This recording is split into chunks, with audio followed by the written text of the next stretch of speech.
Create a video using exactly this script. https://famidasclassroom.com/bash expansion and substitution / bash substitution is a powerful feature in the bash shell that allows you to transform and manipulate text and variables in your scripts. It provides a way to replace a part of a string with another, execute commands, and even perform arithmetic operations. Essentially, it's a method to dynamically alter the content of your commands and variables to suit your needs. There are several types of bash substitution, each serving a different purpose. The most common ones include parameter substitution, command substitution, and arithmetic substitution. Parameter substitution allows you to replace the value of a variable with another string.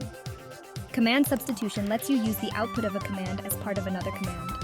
Arithmetic substitution enables you to perform calculations within your scripts. Let's dive into some examples and use cases to better understand how bash substitution works.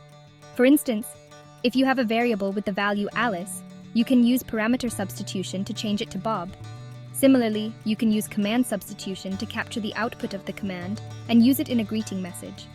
Arithmetic substitution is handy when you need to perform mathematical operations, like adding two numbers or calculating the square root of a value. These examples show just how versatile and useful bash substitution can be in everyday scripting tasks. In conclusion, mastering bash substitution can significantly enhance your scripting capabilities, making your scripts more dynamic and efficient. By understanding and utilizing the different types of substitution, you can handle text and data more effectively, automate tasks, and streamline your workflow. Thank you for watching, and don't forget to subscribe to tutorials for more insightful tutorials and tips on bash scripting and other tech topics.